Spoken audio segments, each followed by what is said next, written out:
Spokane in the late 1970s, a city on the rise. Huge momentum here on the heels of Expo 74 and the launch of the Bloomsday Street Race.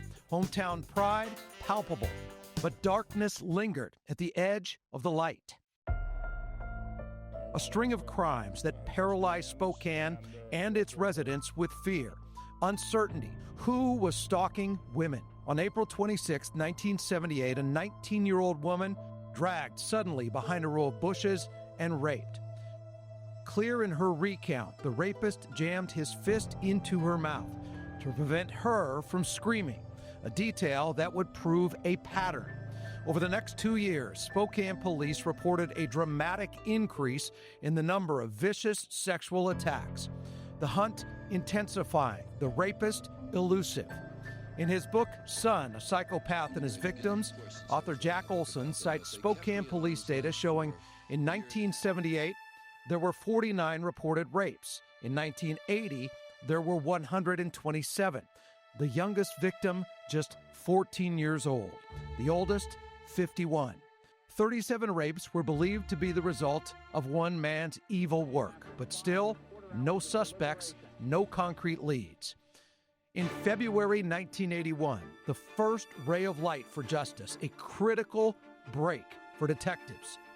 A vehicle seen near one of the rapes, linked to the managing editor of the Spokane Daily Chronicle, Gordon Coe. Police soon found that vehicle was being used by his 34-year-old son, Kevin Coe. March 10, 1981, police arrest Kevin Coe, charge him with one count of rape. His arrest causing a furor. Relief of an arrest, stunning that the prime suspect came from a high-profile Spokane family.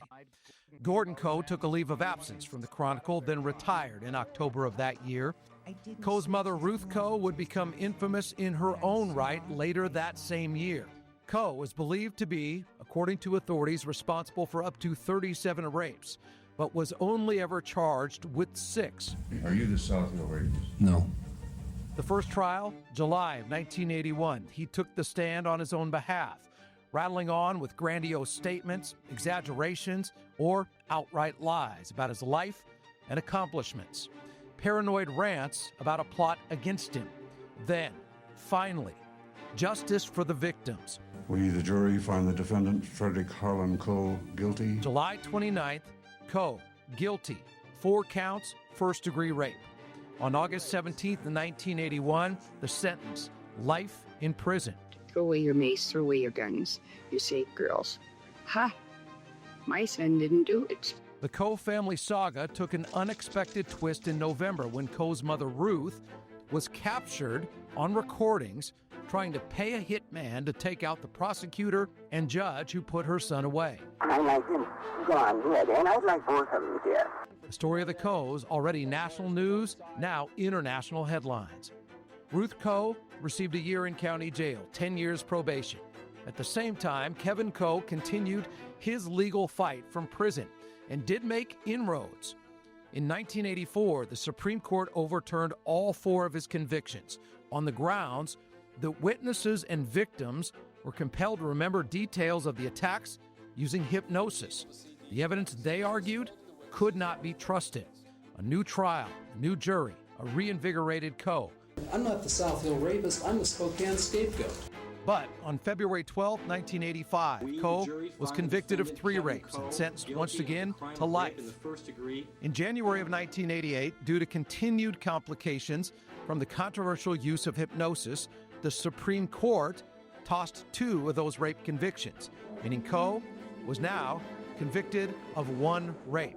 The sentence, 25 years, with the possibility of parole by 1992. But Coe did not attend his parole hearings, and so it wasn't until 2006 that the clock ran out. He had served his 25-year sentence. The 59-year-old was set to finally leave prison, but the state attorney general filed a petition to have him involuntarily committed in a post-prison treatment center, arguing Kevin Coe never sought treatment. He was a violent sex offender and was likely to rape again. Coe was transferred to McNeil Island to await his civil trial, and in 2008, a judge and a jury agreed with the AG.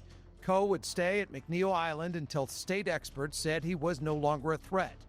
Now, 45 years after his first arrest, at the age of 78 years old, the experts say that time has come.